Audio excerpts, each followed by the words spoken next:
क्या आप जानते हैं विद्युत अपघटन ऐसी तकनीक है जो अस्वतः रासायनिक अभिक्रिया के चालन के लिए प्रत्यक्ष विद्युत धारा का उपयोग करती है। इस तकनीक का व्यावसायिक महत्व भी है। जब प्राकृतिक रूप से प्राप्त स्रोत जैसे अयस्क से तत्वों का पृथक्करण करना होता है विद्युत अपघटनी सेल का प्रयोग करते हुए। आइए इस सेशन में अधिक जानने की कोशिश करते हैं। हमारा उद्देश्य है विद्युत अपघटन के दो प्रमुख अनुप्रयोगों का अध्ययन करना।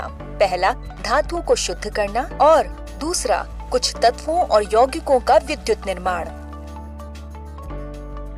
धातुओं का शुद्धिकरण। कभी कभी धातुओं को उनके परम शुद्ध रूप में प्राप्त करना बहुत आवश्यक होता है।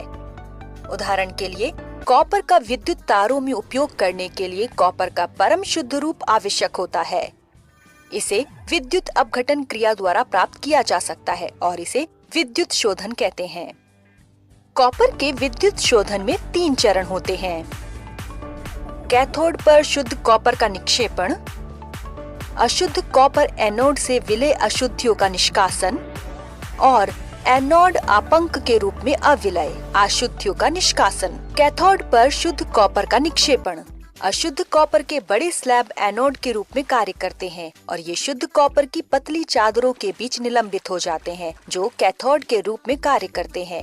विद्युत अपघटय एक अम्लीकृत कॉपर सल्फेट विलयन है जो आयनीकृत होता है और क्यूप्रिक आयन Cu2+ और सल्फेट आयन SO4 2- बनाता है।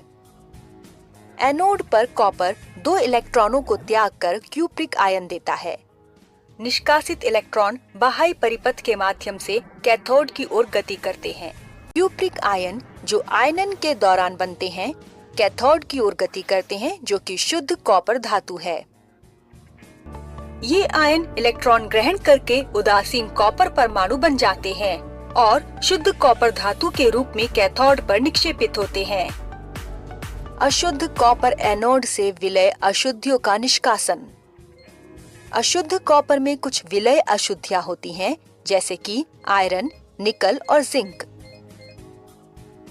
ये अशुद्धियां भी संबंधित सल्फेट बनाती हैं जैसे फेरस सल्फेट, निकल सल्फेट, जिंक सल्फेट इत्यादि। ये आयन कॉपर सल्फेट के साथ विलयन में चले जाते हैं लेकिन कॉपर की तरह कैथोड पर जमा नहीं होते हैं क्योंकि कॉपर इन धातुओं की तुलना में अधिक आसानी से अपचयित होता है। अंत में हम अंतिम चरण का अध्ययन करेंगे जैसे एनोड आपंक के रूप में अविलय अशुद्धियों का निष्कासन। अविलय अशुद्धियां जैसे सिल्वर और गोल्ड एनोड आपंक के रूप में सेल के पेंदे पर जमा हो जाती हैं। कीमती धातुओं को प्राप्त करने के लिए इन्हें निष्कासित और संसाधित कर सकते हैं।